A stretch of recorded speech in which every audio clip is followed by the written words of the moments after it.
Good evening, ladies and gentlemen. Welcome to the national headquarters of the Theosophical Society in America. My name is John Gianchosi. I'm the Director of Public Programs. And at this time, I ask that you turn off your cell phones and other noise-making electronic devices. The Theosophical Society promotes study, meditation, and service. We encourage open-minded inquiry into the world religions, philosophy, science, and the arts. And we have a deep respect for the unity of all life. Our goal is to help people explore the spiritual path so as to arrive at a deeper understanding regarding the wisdom of the ages. Furthermore, we think this wisdom is not limited to any one tradition, and thus we offer programs from all traditions. If you pick up one of our program brochures, you'll find all the programs that are being offered during this season, which runs through to the end of this month, and there are some programs in there for July and August as well. But of course, you can find the same programs listed on our website, and I do encourage you to visit our website, scroll down under programs, and you'll find all the offerings that we have listed under 4 different categories, and you can just explore and see which ones of those may be of interest to you. And of course, on our website, you can also register for many of the workshops that we offer.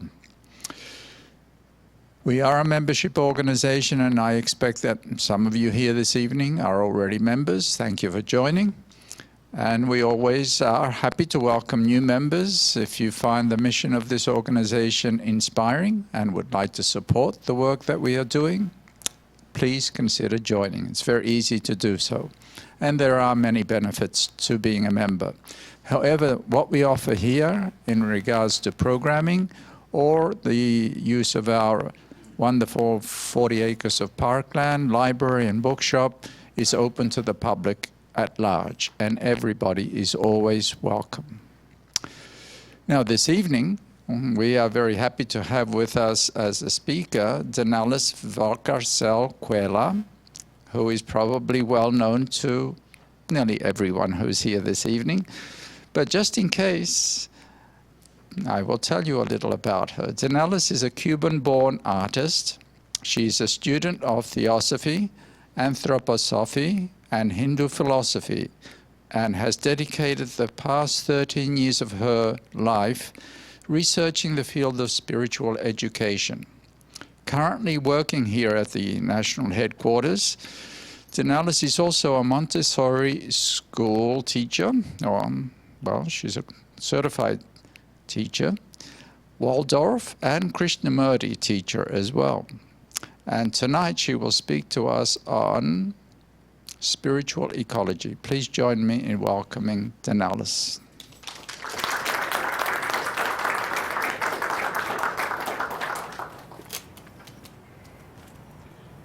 Thank you, John, and good evening, everyone. Also, welcome to those in the internet. I know that there's a few friends that could not make it and are there watching, so welcome those as well. So tonight, it is my great joy to share a topic that I feel much passionate about. Even though there is not a great crowd in the public, it is something that really concerned each and every one of us, deeply concerned each and every one of us as participants of the life as a whole in this planet. So I hope that it is not going to be a lecture to instruct you. It is not going to be a lecture to give you any guidance as to techniques. It is going to be a time together to reflect, deeply reflect in how to go about our lives and become a better citizens of this universe and a better citizens of this world as a part of this network of living creation that we are creating as human beings in this continuum of life together. So feel free at any time to raise your hand and ask any questions. And as I proceed with the lecture at any time, at any point of the journey. So today we face an increasing number of environmental challenges that threaten not only our beautiful blue planet, but the very future of our human species. And as we look upon the world and realize this sorry state that we certainly are in, And currently, everybody in this room is touched and is somewhat perturbed, concerned for the world's situation. From every corner of the world, there is something trembling, there is something paining, there is something concerning us. So it are critical times, indeed.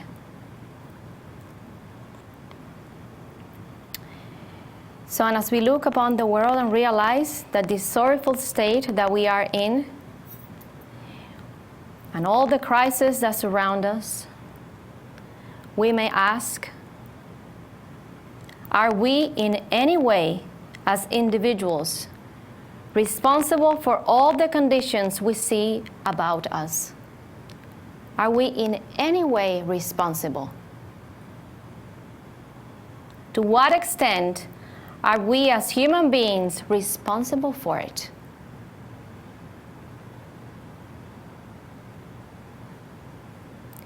Or we can ask ourselves from a different angle, how do we respond to any of these events, to anything that occurs in the external world? What is our attitude, our thoughts, our feelings, our emotional attitude, our behavior towards this seemingly breathless, restless chaos and pace of the world?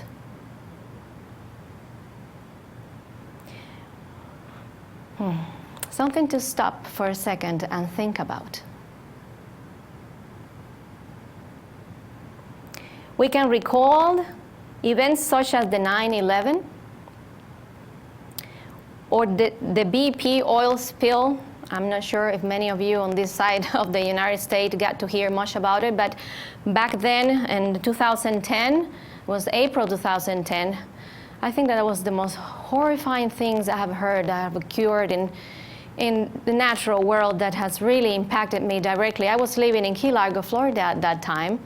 And I was working in a wonderful store. It was like a natural museum that you can buy things from and touch things. And so it was called Shore World in Key Largo, Florida. And I happened to meet a few of the marine biologists and scientists that were working precisely at that time with the occurrence, with this phenomena that had happened. And I sat and I spoke to some of them. You know, they were shopping around, buying souvenirs to go back home. And some of them told me that this has been one of the greatest of the worst, marine phenomena and pollution that have ever existed, in the history of the marine biology. All the impacts that had done in the marine world, above the water and below the surface of the water. All the dissolvents that they had to use to break down all this oil and all, it sunk down into the ocean. So the ripple effect of this phenomena continues to, bear fruit, deformed fruits in animals and all the life around it, even though we don't see it, the surface is cleaned up. So he said to me, one of the fellows said to me that if the human being didn't act upon it, it would have taken about 500 years for these tiny microorganisms in the water to really eat up all this pollution above the water and, go back to somewhat equilibrium of this inhabited. So imagine 500 years of intense work of these tiny little beings, and yet it was not going to solve the problem. Something had to interfere because the whole flora and fauna of that place was totally disturbed. So think about these things. Think about these things because this is pretty much what happens also in our inner life with anything that pollutes the realms of soul and spirit. It takes a long time to purify. It's not something that happens in one day, in one lifetime. So it's something that takes a tremendous effort to go into willingly. It's a self-effort that we have a responsibility toward, to look into and dare to do something about.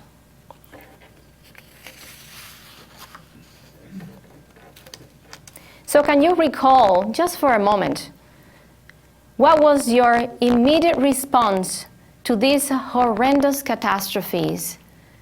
You here in America, probably the 9/11 shook the earth to everyone's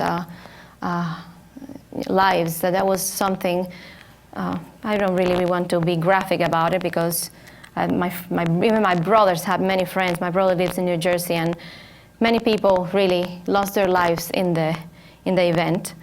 But that's something that everyone in this earth, I am sure, that heard about it had this gut feeling, this response, immediate response to something that had totally affected, impacted our whole humanity. In one moment, the whole humanity was impacted by it. So that in itself reflects that these are not, of course, these are not simple questions to think about, to reflect upon.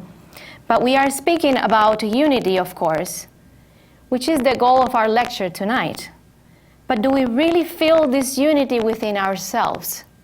Of course, the Theosophical Society has that as the mission. And it is very convenient to have this idea of brotherhood and oneness. You feel kind of secure and some sense of satisfaction about it, emotional satisfaction. But do we really live from that center within that feels one with everything that lives? Do we really feel it in our hearts, in our whole being? So scientists and thinkers today in all the fields see, at least intellectually, that the world and the whole of existence with all that it contains is one interconnected whole. A concept that has been intrinsic to the perennial or ageless wisdom, as we call it in Theosophy. Also, we call it Theosophy, it's the Theosophical Society's teachings, from time immemorial. In fact, every world religion speaks about this web of life, this cosmic web upon which all the events of the past, present, and future are intricately and delicately connected and woven. And to pull it in any direction, any of these strands, or any of these delicate strands of this web, it caused the whole entire web to vibrate, to respond, or to react. Can we see if we in any way, through our habits, thoughts, feelings, and actions, are pulling or disturbing in any of these strands of this marvelous tapestry of life? In which way are we responsible for any of the things that are happening in our world today, in our natural world, most importantly?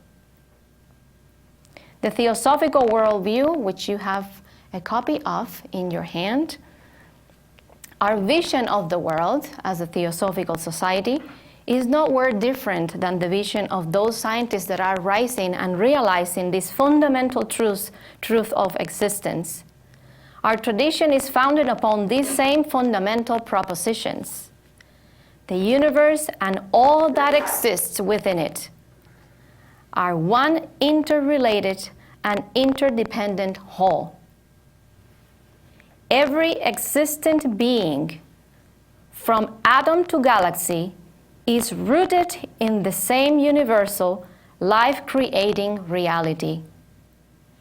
This reality is all-pervasive, but it can never be summed up in its parts, since it transcends all its expressions. It reveals itself in the purposeful, ordered, and manifold processes of nature, as well as in the deepest recesses of the mind and spirit. Furthermore, it recognizes the unique value of every living being,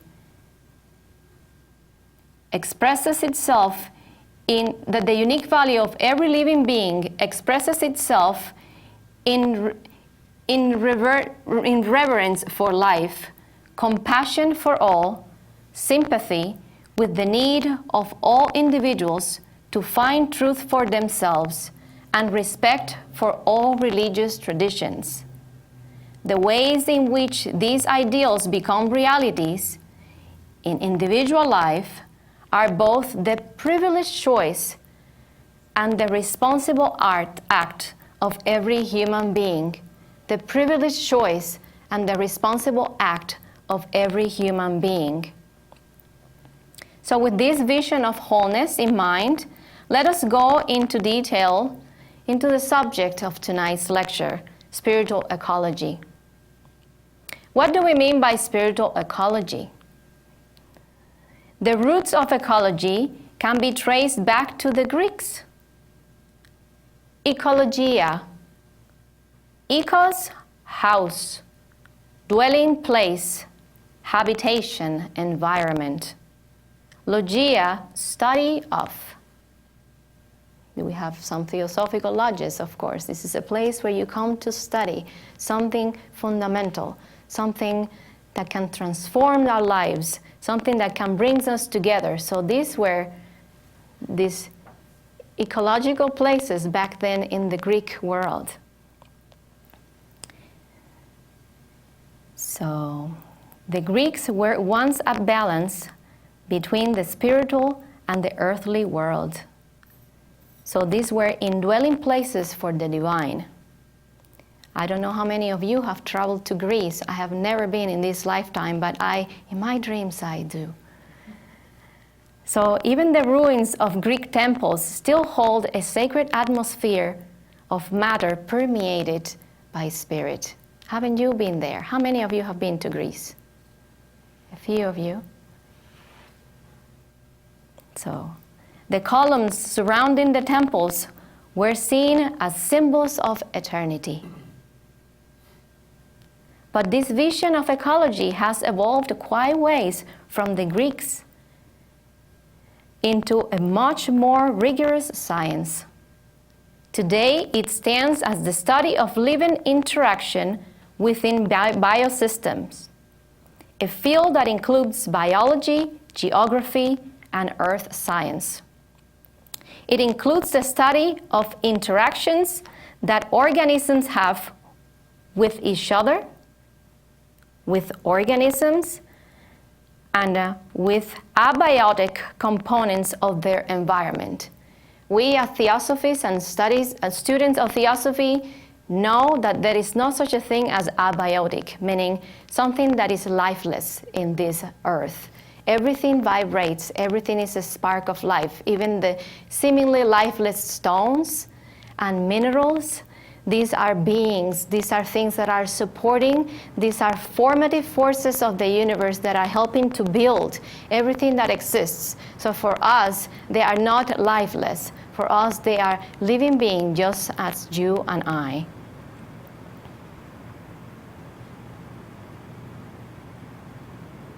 The study, therefore, of all synergies from the simplest to the most complex upon the planet. It is a broad discipline that comprises several subdisciplines. So this thing of ecology is very complex. It has about 58 subdisciplines, and I really cannot mention them all. But just for the sake of the lecture tonight, they are arranged from the lowest to the greatest. There is a hierarchical system within them, depending on what is the subject of study. So you have a behavioral ecology, population ecology, community ecology, ecosystem ecology, systems ecology, animals, insects, microbial ecology, paleontology ecology, plant ecology, soil ecology, marine, urban, and among so many others, one of the most important ones that most concern us the most is human ecology.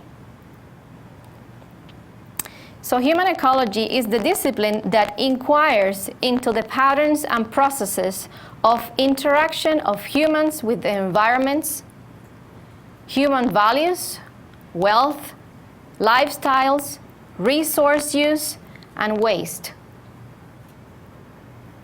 But as broad as a holistic science as it seems, ecology is still one-sided.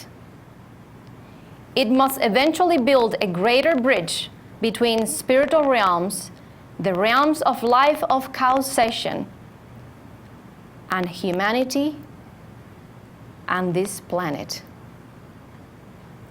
There is not a layer of the atmosphere, sphere of the earth layers of life, inner layers of the earth that is not affected and polluted by the careless action of the human being.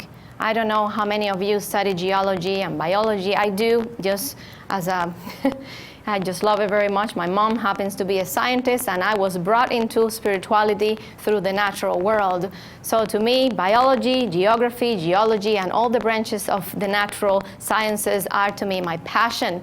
So I cannot really separate them and, for example, study botany without knowing the kind of soil, the kind of place, the kind of atmosphere in which this plant grows about. So this is the whole of life. Now we are studying behind the microscopes in laboratories, excluding ourselves from the phenomena and what is truly happening. And so I suggest that we should go and leave the microscopes and live more into a macroscopic world and observe what is truly life about. So, the biosphere, and this might sound a little bit different and strange to you, is the etheric body of the earth. And so are the other, spheres of the earth correspondent with these subtler bodies of the human being, not only above the earth, all the layers of the atmosphere, but within the earth. We don't think about the interior of the earth, because the earth is a living being, is an organism, and there's layers upon layers within it of different consistencies of lives in there, and they are all affected by the human will, by the human action. Unbelievable but true. We cannot imagine an earth. In fact, in school, sometimes this question has been asked to us many times. Just imagine the earth without a human being. Everyone would say, oh, that would just be fine. We are creating tremendous chaos. That would be just totally all right. But I think that there cannot be an earth without a human being, because there is so much we give to the earth, as much as we take from the earth. There is a part of the occult sciences that deals with something quite obscure. And it has to do with what happens to the human body after the soul departs. And it is so the process that when the body is given to the earth, it adds to the body of, to the body of the earth itself, some impulse to evolve. All the substances that were absorbed into this body, as we as self-conscious beings, we gave an evolution. We sublimated these substances, and hopefully we have chosen the wonderful way to live this world, not only with understanding of the process of death, but we choose the process of cremation, because this help is like we are imbuing the earth with forces, with human forces, and helps it to evolve. We are like the yeast of the earth. So that's how much the human being is a fundamental aspect and part of the earth as a whole. This might sound a little bit strange to you. You might have any questions about it, and we would like to explore them later on. It sounds a bit obscure, doesn't it? But that's what I have heard. So the term spiritual ecology, therefore, renders itself helpful this evening to bridge the gap between the inner and the outer, between the spiritual and the material relationships of the human being and the rest of life. And of course, we were talking about the etheric of the earth, and we as human beings are part of that etheric realm, but not just the human beings, everything that lives upon the crust of the earth. That is the living force of the earth. Think about all the functions that we do that are making the earth restless. The earth never sleeps. We have lights on 24/7. Our minds is restless. Our emotions are restless. So this constant human activity upon this kind earth is something that is really a calling. Think about it. In so many directions. Let's not say, no, you have to become a vegetarian, be more environmental. It is not about vegetarianism.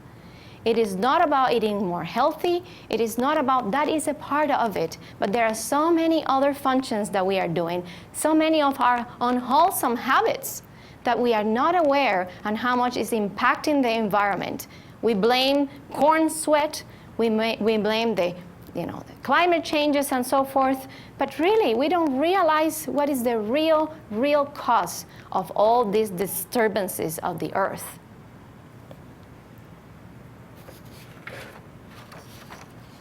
So from materialism to soulful living.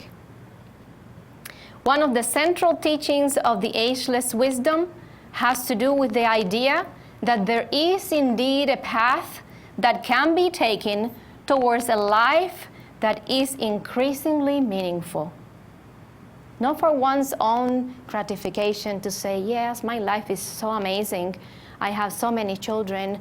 I am so enlightened. I am a saintly person. How pure I am. And all these qualities that we really fool ourselves believing in. We're really fooling ourselves. A life rooted on spiritual values, on universal spiritual values, beyond religion, beyond any superstition, beyond any creed created by men, true spiritual values.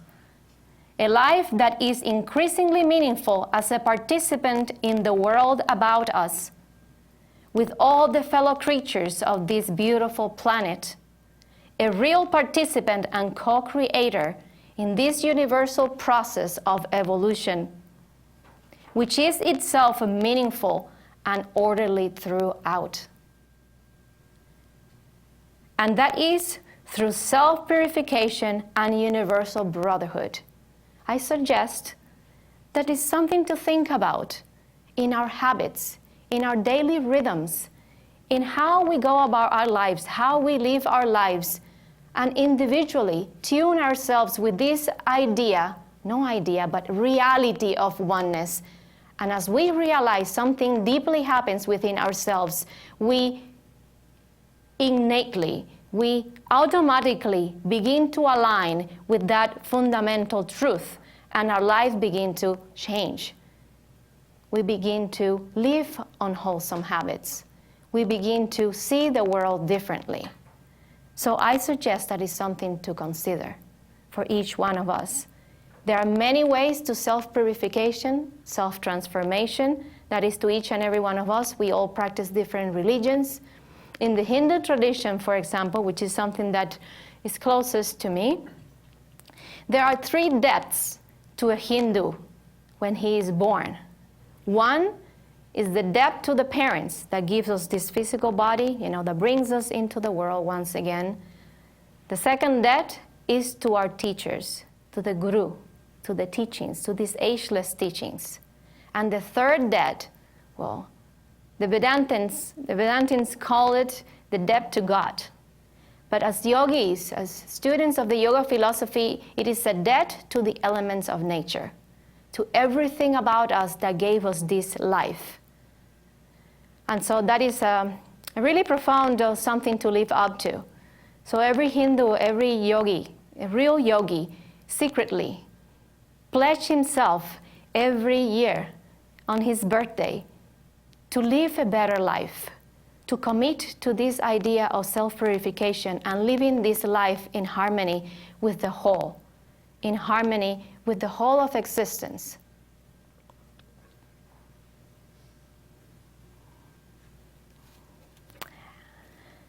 So our real challenge at this point is how we can bring about a genuine transformation in ourselves in the middle of this world that is in such a chaos.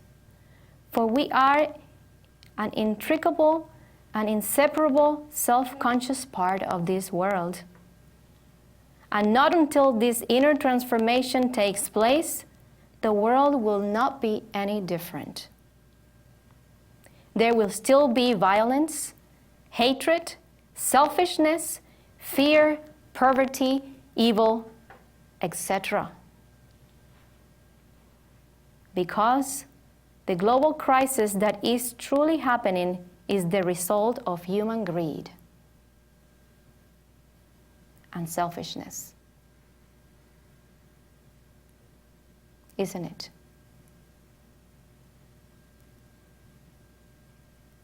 Let's don't blame technology. Let's don't blame climate changes. Let's blame ourselves, or not blame ourselves. Let's try to look at life from now on a little different. What is the past, there is no way we can change. But from now on, how can we decide to live the day of tomorrow, the immediate future, in our thoughts, in our feelings, in our actions?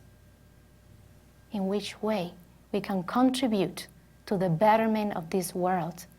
In which minute way? It doesn't have to be great deeds. We don't have to go to Africa to save these children. We don't have to go and do these global amazing service projects. Our neighbors are there, our family. There's a flower there that needs to be watered.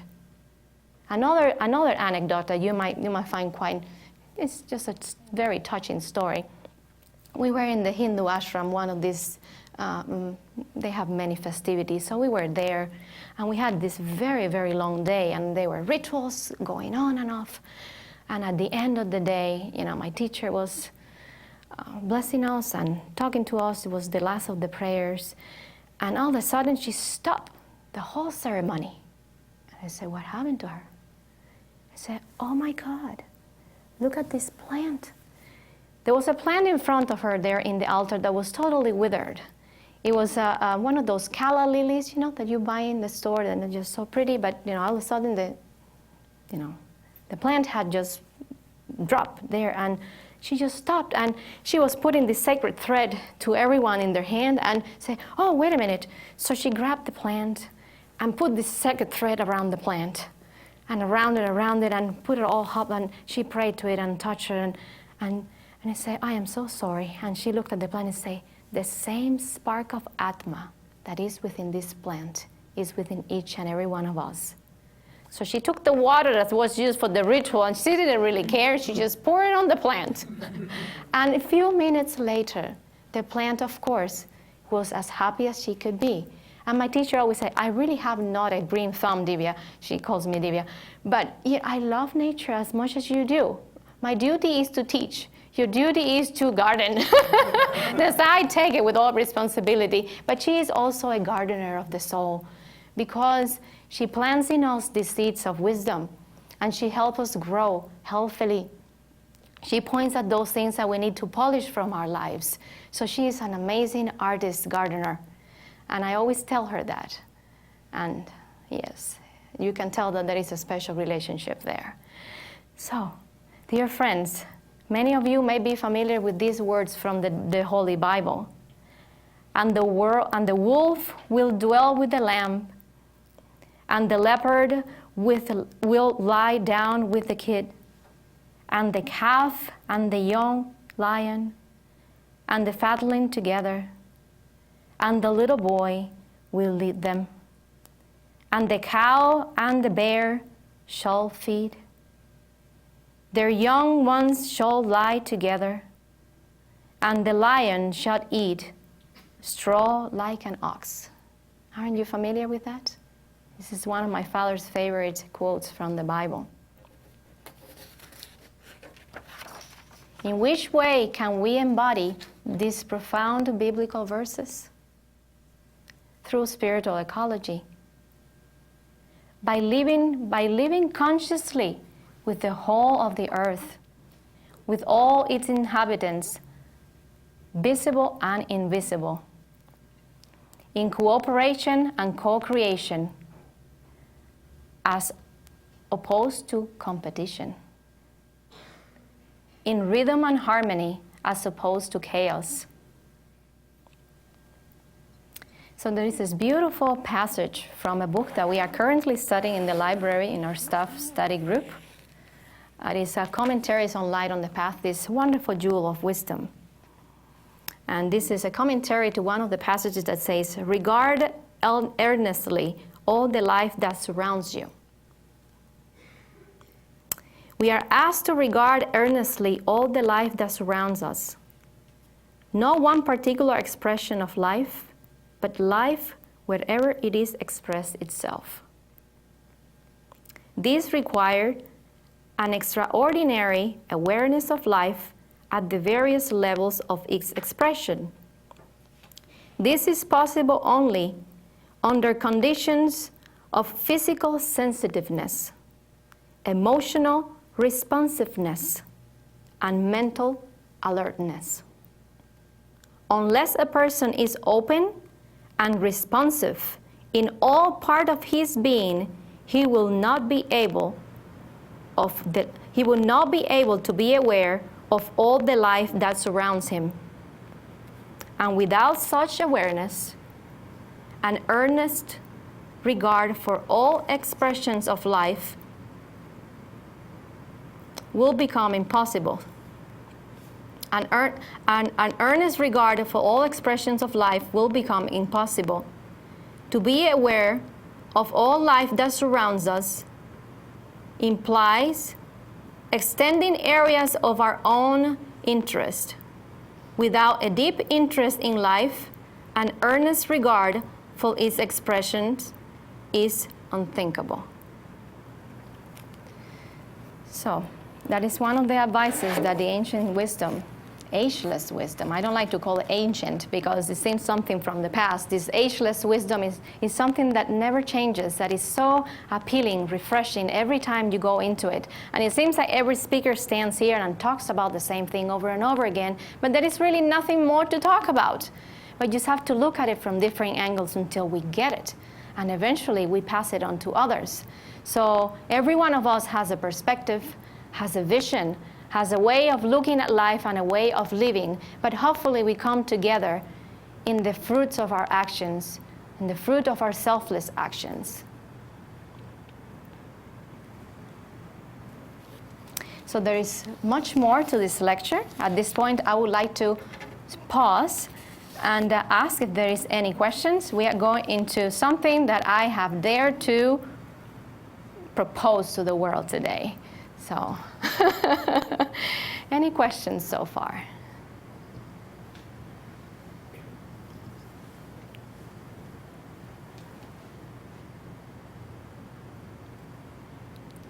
It's transparent. I would call it that way. Any questions from the internet? Maybe? Not yet. All right, so let's go into it, shall we? So a biocentric model of the universe. What do you think about that? Have you heard about this word biocentrism before? Never? Well, me being a little crazy Cuban, and my boss is there sitting down. One day in the library, I was doing some work and I was really busy thinking. And you know, she was looking at me, what's happening to her? I go to the computer and say, yes, this is it. And what was going on in my mind is I was just trying to find a model of the universe that will take the human being out of his centric, point view, because we've had different models of the universe. We have the geocentric model of the universe, when the Earth was the center of it all, and everything, even the sun, will spin around it.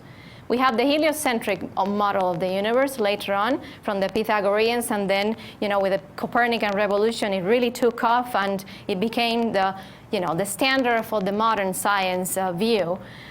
And then there is other branches that talk about anthropocentric model of the universe, which makes the human being the center of it all. I call it the egocentric model of the universe. I call it the selfish-centered model of the universe, as opposed to the biocentric model of the universe. And biocentrism is an ethic. It's not really something that the scientists have really taken very seriously, because it encompasses all the environmental ethics that extend the status of moral object from human beings to all living things in nature. So biocentric ethics call for a rethinking of the relationship between human and nature. So that's what it does. And it is very interesting because one of the thinkers in this way, that spoke or not really spoke, he lived up to this feeling of reverence for life, was someone that you might know. His name is Albert Schweitzer, this German theologist who was a physician as well as an organist. So a marvelous human being. He did all sorts of things, service for the world in Africa and so forth. But he came up with this idea that anything that goes against life is evil. Anything that goes in favor of it is goodness. And so he lived up to these principles. And it didn't surprise me when I found out that he was in touch with the Theosophical Society. He was friends with none less than Annie Besant and Rudolf Steiner from Germany. And so he based his philosophy in this amazing, amazing philosophy of Theosophy. And he lived his life up to that. Not many people know about it, but it was transformative when he came across the books of Rudolf Steiner on these subjects. And so that's something that inspired him. And I don't know how many of you know about his life. Interesting enough, the first time that I came to these grounds, they were celebrating an anniversary of Albert Schweitzer's life in one church downtown Wheaton, and I went and said, oh, what a wonderful welcoming. What a wonderful way to come into the Theosophical Society. So that was my first encounter with the Theosophical Society in America. So ever since, I haven't left. So I've been here. So from my little studies, I have to pretty say it humbly, don't quote me as I know much about it. So just brief references that I have had from biology and botany world. I have learned that there is not such a thing as most evolved or greater organism, really. Everything alive today is adequately evolved to fit in their environmental niche, just perfect as it is, wherever it grows, wherever it lives. The question we may ask is perhaps, what is the most complex plant or organism? We may consider rather situations of co-evolution and symbiotic, where we can find very complex interactions between plants, mammals, insects, birds, and so forth. And in between human beings, those human beings that you know of that are involved in great act of services, these people are quite dynamic beings. They just don't sit and pray. Well, there are some people who sit and pray, but their minds are greatly active. Their minds are busy in universal endeavors, but some of them are really engaged in the world. They have many friends.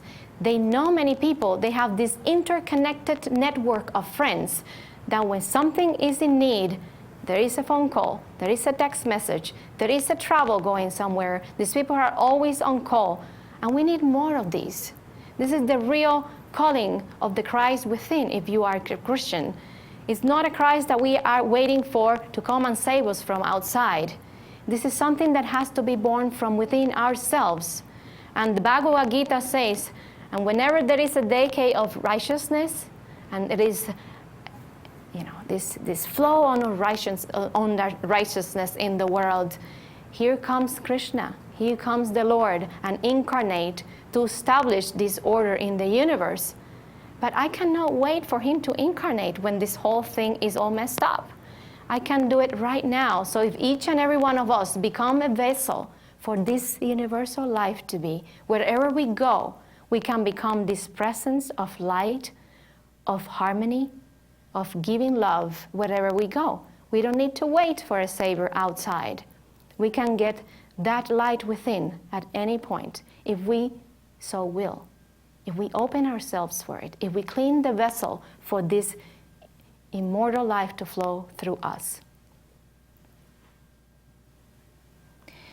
So go back to my botany and biology. There is a wonderful example in the natural world that I think really depicts something of the spiritual. A good example of these relationships that I have been talking about is the Brazil nut tree. Has anyone eaten Brazilian nut before? here in America? Well, they do come from the rainforest of the Amazon. They come from Brazil. An amazing giant of the forest.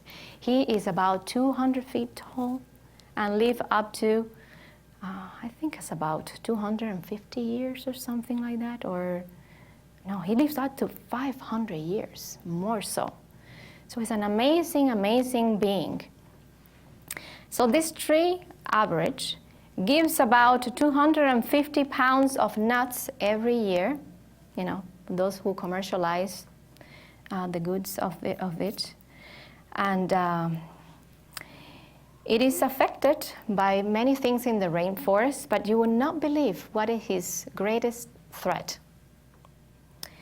Actually, there is no many things that pollinate it, only I think that is a kind of bee that is called orchid bee.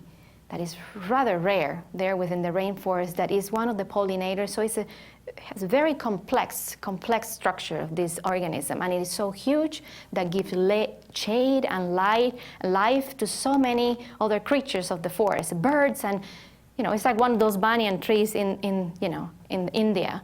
But rather it's very tall and slim. So, interesting enough, you know, the first disturbances isn't the only threat of the Brazilian nut tree.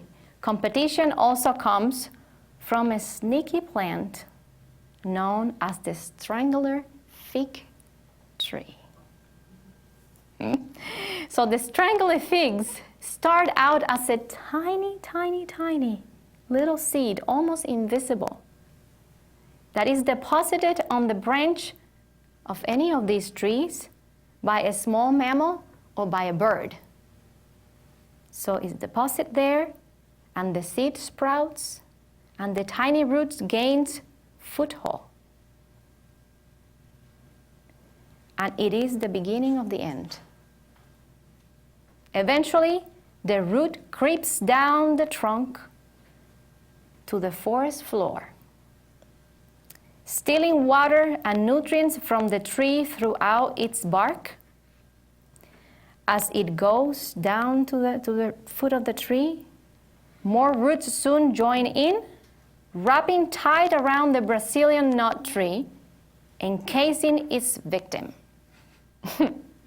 Ultimately, over decades, the tree dies, leaving the fig standing like a hollow monument. And that's the end of the epic, you know. So this tiny little seed is able to grow around this marvelous tree. And if you have seen pictures of it, you would not believe. It looks like a monster swallowing the life out of this, you know, enormous tree. Just incredible phenomena.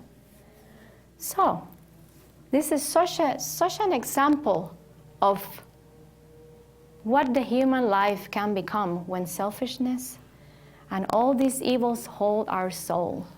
It really sucks the life out of us. It makes us soulless, insensitive. It really traps us. And so this life cannot shine. And so our souls cannot really express. And usually among Theosophical circles, we speak of something called the giant weed of selfishness, which is really hard to kill, which is really hard to pour out of our hearts, out of our being. No, the heart is always pure. We always talk about the heart, so we have this, you know, custom to talk about the heart. It's embedded in our personality.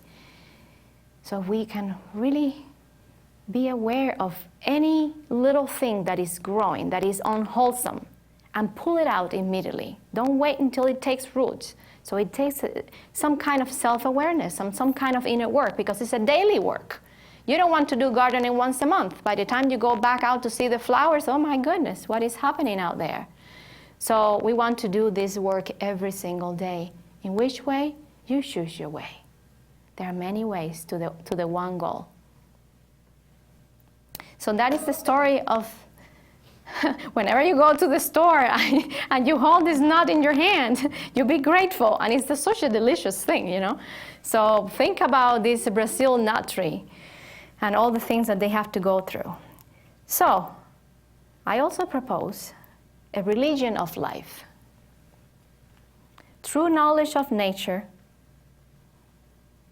is unthinkable without love for it.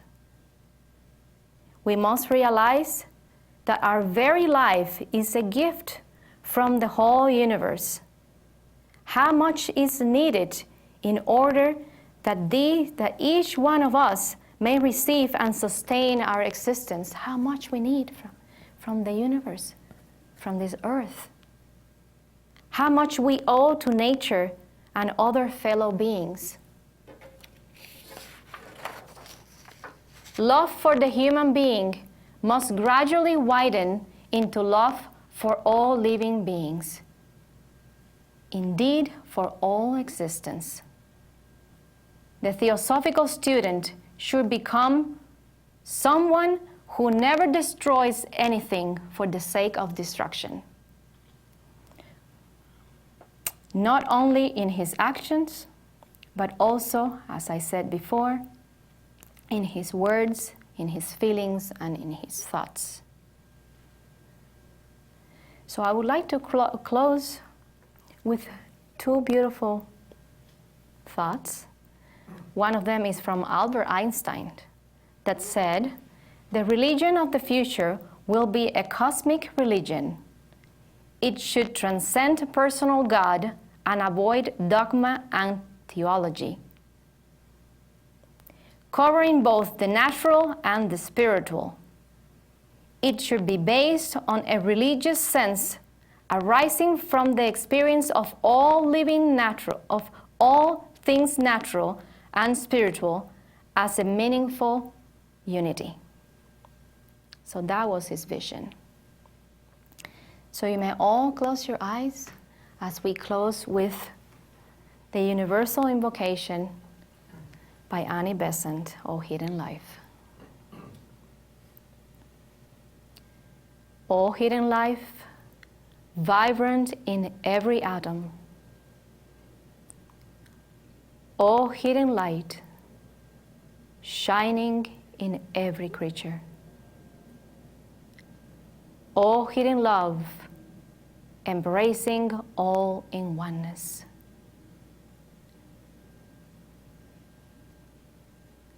May all who feel themselves as one with Thee know they are therefore one with every other.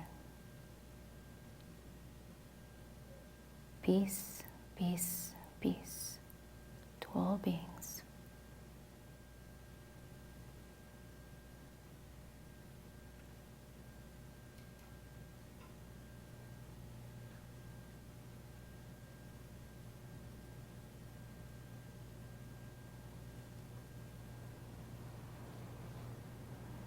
Thank you, everyone. Please, let's don't clap.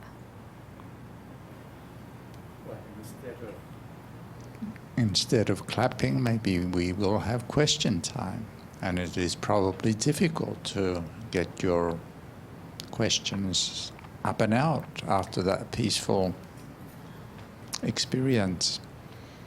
There is a couple of questions coming in through the internet, so I'll get those first while you get yours ready.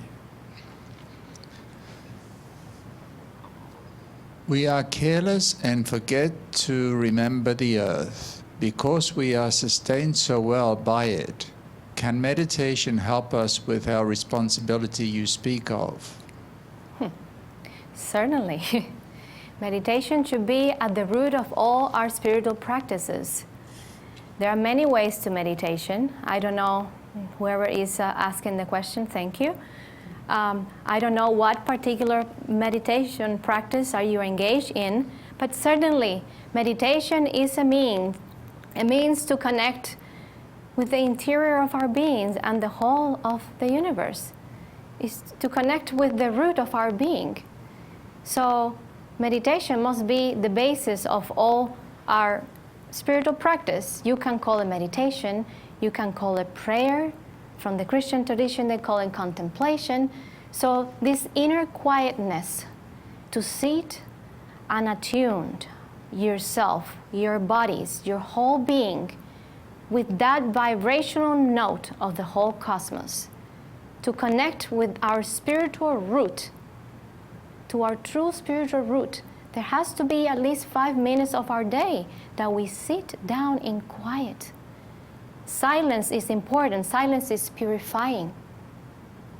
Silence is regenerating and is healing. And our world is so loud. The other day I came across one of the news. I'm always up to this crazy news. But there is something in the news that said that the birds in the city, the pitch of their singing had decreased. You know, they are singing at a lower register as opposed to the olden times. That's rather strange because of all the pollution and the noise. It has affected even the birds singing. And I say, how could that be? But well, was a research done. People took their time to record and compare and to come about these statistics. And sure enough, there you go. So meditation, of course, silence, whatever you call it, quiet yourselves in mind, in emotions, and connect with the root of all life. Absolutely. Absolutely. And be grateful for the earth as you do that. Gratitude. Gratitude is the greatest just spiritual feeling you can have for health, for anything you want to do, for any successful thing you want to engage in. You want success, just be grateful. Be grateful for everything that has bring you about to that point. So gratitude, reverence, and sense of wonder. These three qualities will carry us forward as an inseparable being of this earth. These are the qualities of the soul. These are qualities and aspects of the soul. They are spiritual capacities. So we are able to awaken that through meditation, through contemplation, especially contemplation of nature, of the nature processes, the seasons. We live in the seasons every year. The seasons have a soul, have a mood. It is said that there is even an archangel behind every season that brings qualities upon the earth and affect us. So through meditation, tune yourself to these cycles, to these living cycles of the earth.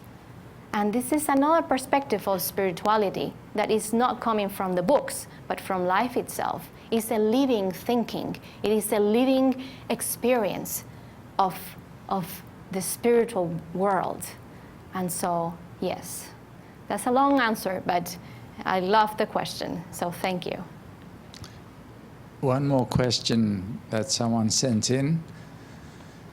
We can only change ourselves, but how do we present spiritual ecology to those who aren't theosophists or spiritually oriented? Do we even try? I don't think we need to try. I think it is our moral responsibility to do that. Let's don't call it theosophy. Let's don't call it spiritual ecology. Drop the name and set an example with your own lives. We always want to label ourselves something. I didn't bring anything religious at all within this context except my own personal experiences, because this philosophy is a philosophy of life. It's rooted in the ancient tradition. Don't call it religion. It's the wisdom of the book of nature. So this don't call it names, and share with others with gestures of kindness, service to others, helping Mother Earth in whichever way possible. So it is our moral responsibility to do so. Can we do it? Yes, we can do it. We can make better choices. We can make wiser choices. If we are not helping another person, and live, at least try to live my life better. And that is the beginning of the end. Mm-hmm.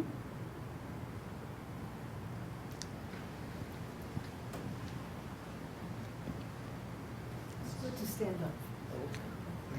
My friend in consciousness, Diane Eisenberg. What I found in my 76 years, I don't remember when I was born. At the time, I was not conscious yet. Maybe something else about me was conscious. But I'm finding what is so important and meaningful is to listen to those we come in contact with, listening to one another without judgment, and knowing when to be silent and not thinking, well, I have an answer to this. We don't need to have an answer, just to listen. And knowing when to not say anything. Absolutely. Thank you. Absolutely. Absolutely. Whether you listen to another in sorrow or pain, or just telling you a very exciting story, listening is such a capacity, such a soul capacity. Not many of us are good listeners. I am not that good of a listener. Sometimes I get too eager to talk before I really know what is right to say. And so it's good to just be there, witness, a witness in service, a silent worker, a silent helper. They call it in Theosophy invisible helpers. Those who work at day and those who work at night. When everyone is sleeping, there are souls that are in service, and we really don't know them, but they are there.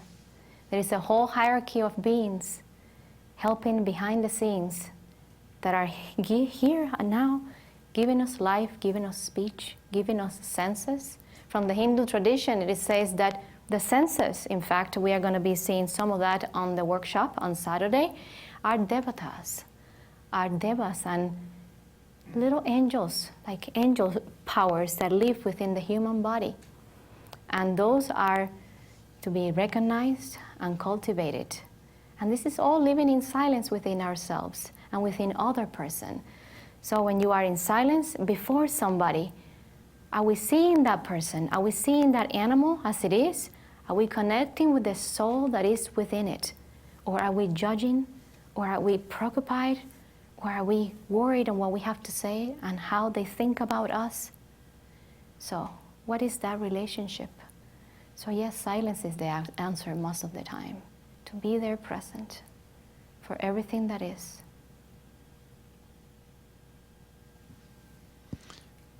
I haven't. And happy birthday, Mark. Yes. I have one other question.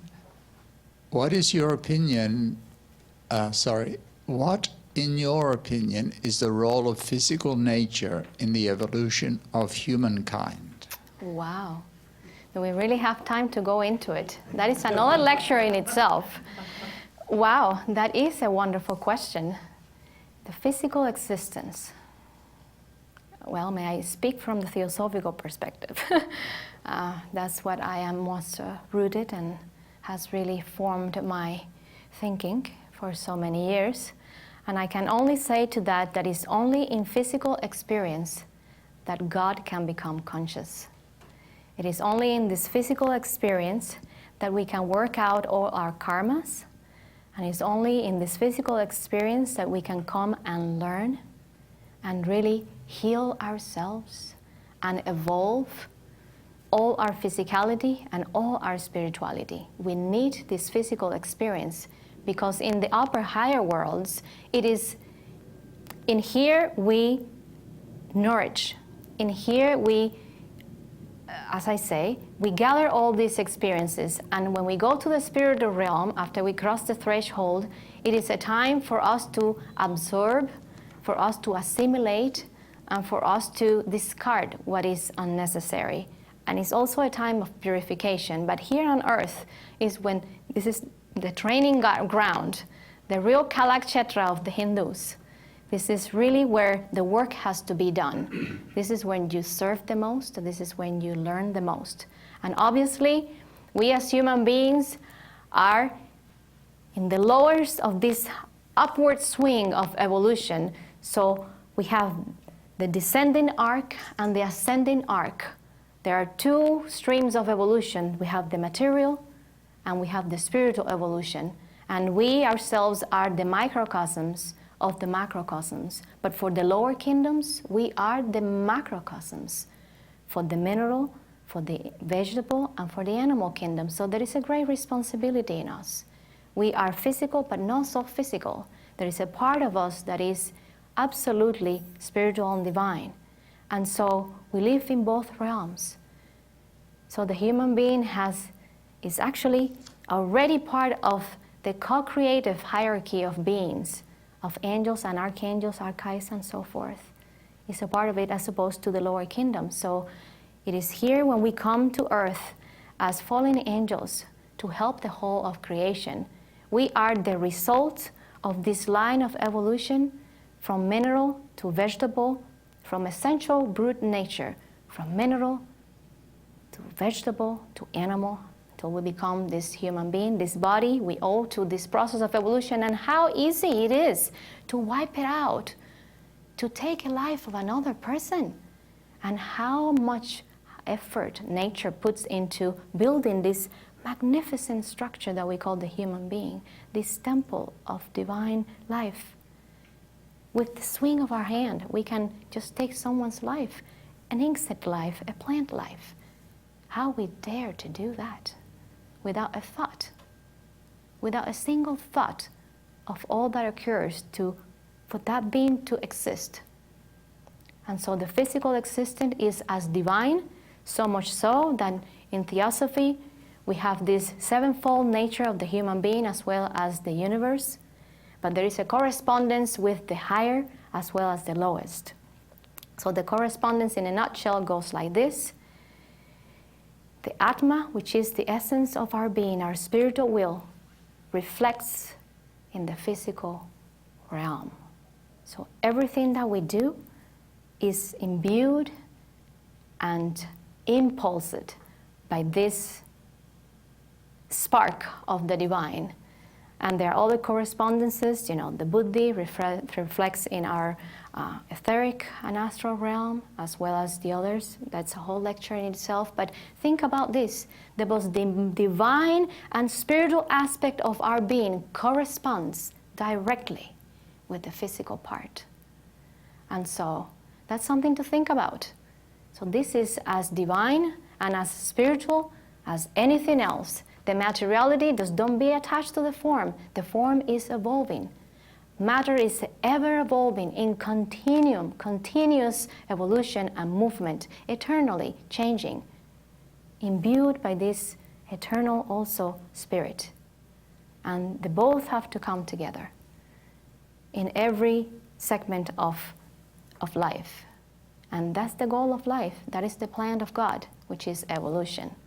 So we might ask God tonight, if I didn't answer your question, sit and ask again. And we might have better answers. But yes, the physical realm has to become, and we need to make it become, a chalice for this divine life to be poured and transform everything that exists.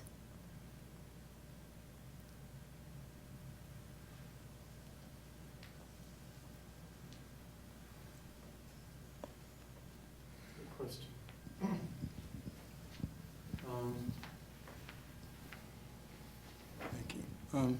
I struggle terribly with finding or wondering if it's okay to even start a dialogue about talking about overpopulation and human overpopulation. It seems like there's so much suffering, deforestation, animal life, human life, so much suffering and so much degradation of the planet just caused by the billions and billions and billions. It keeps growing and nothing is ever, and I don't know if it's appropriate, or if it's even okay to bring up the subject of, can we start talking to each other about reducing, having fewer children is really all I can think of. And I don't know if it's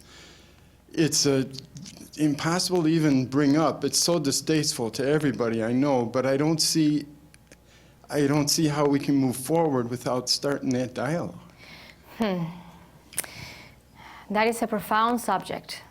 The other day I had One of my patients from the senior living, he was telling me, I have 11 brothers and sisters. My parents had nothing to do. They have no TV at home. They had nothing to do. Me and 2 others are the only ones that are still alive, but it was really hard to grow up. And I say, sure. I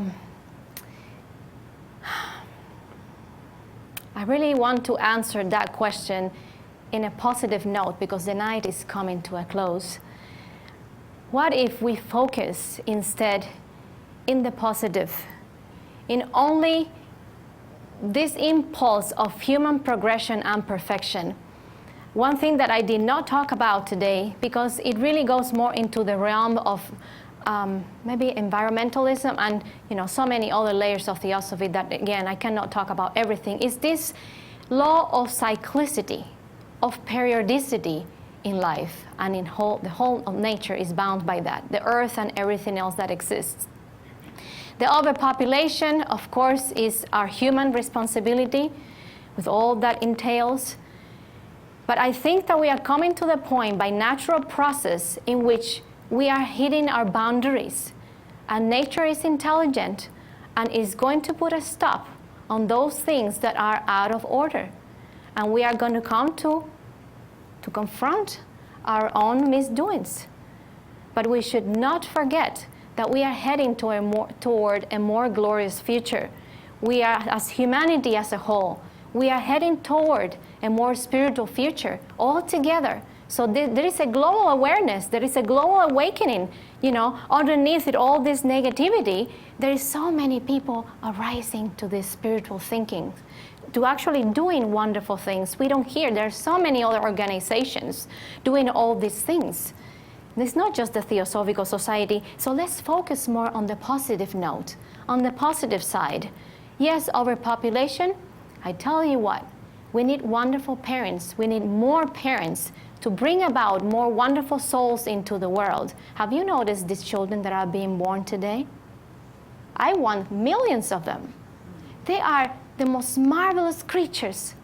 They are so awake. They are so heavenly. And they are here to teach us, this is the new humanity, to teach us how to be and how to move into the new stage of evolution. So we do need them. We are not going to stop the process, but we do need parents' education. We need also education to be founded in these spiritual values so that we know what is the purpose of it all. And we give impulse to the whole of life in that direction, as opposed to, oh yes, well, children are about, oh, I hate they're crying, there's so many, I don't know what to do, they're sick and there is no hospital. And you can go on and on and on and list all the negative side of it. But children, oh please, I want millions of them in the earth. I want more parents loving each other, real love, and bringing about new humanity. They will come and they must come. So overpopulation is not the problem per se. It's how we distribute. There is enough for everyone's need, but there is not enough for everyone's greed. So something to think about. We can pick overpopulation, we can put deforestation, just you name it. There's so many things that we can really get into a hole of negativity. Step on it and build something positive out of it. Technology, I don't see technology as a hazard anymore. I was allergic to technology, but I have been able to strengthen my spirituality and to really, I am not a guru, what do you call it? A computer guru, what they call it? No, not at all. I do the basic things, but I am so grateful to these computers. When I look to this scanner and photocopy machine, oh my God, I put a name on it and everything. I say, you are so amazing. I'm grateful for everything it does. So gratitude. But let's use these resources well in service of the others, in service of humanity. And it's really our choice how we use them. So technology is also good. Everything has its downfall. Yeah, we have a good thing, and we human beings are very good at ruining all the good things. But let's don't end on that note. Let's be grateful. We need more children. Technology and science are the best allies, as the masters of wisdom said. They are our best allies, and through it, we are going to see wonders. through science and technology, we'll be able to reflect all the spiritual realms above. Believe it or not, we are coming to realize that the smallest speckle of life, an atom, is alive. We have split it to the minimum speckle of portion of space there. It's so small. Yet we have come to realize that that unit is living, is pulsating, and is a part of the whole cosmos. So gratitude. Let's be very grateful for everything we have, for our children, for our families, and for those who are in the way. Welcome them. The earth is a wonderful place to be, and we need to make it a wonderful place for these children. They need to come to a place where they can feel happy, when they can grow, and they can feel that this is a place where this is my place, this is my land. I am a part of it. I don't like to think like the Hindus, I am that. I am the image of God. I am an intrinsic, humble speckle of it, a part of it. And with that humility, let's live our lives for the benefit of the whole. Thank you, everyone.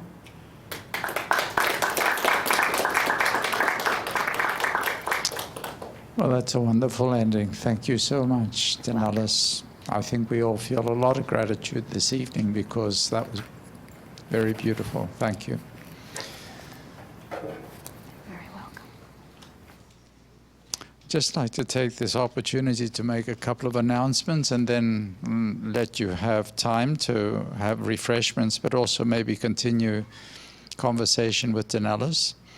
On Saturday, Danelys will be leading an all-day workshop from 10:30 to 4:30, and the topic is soul ecology. And the practical side. so They're going to actually experience a few things. right.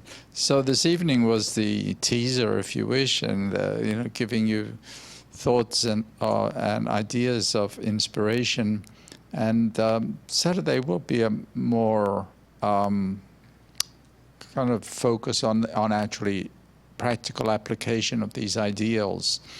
And if you are interested in joining this workshop on Saturday, certainly would be very happy to register you for the workshop. And you can register online. Just go to our website and scroll down under programs, events, and then you'll see that the workshop is listed there. Please do register in advance because it does give us a better idea of how many people are coming and because Danelys takes this workshop quite at heart and would like to make it something of great benefit to the participants. So she is preparing material for it. And May I add something to what you are saying? yes. Just for your information, and those who are online, I already have a double microphone. Oh my goodness, they better hear me louder. So we are going to explore different things. So how to cultivate the inner garden of the soul. And I spoke already about the senses, our spiritual senses, our soul senses, as well as our physical senses, which is a deeper perspective of what we usually take as our five senses. There are many more.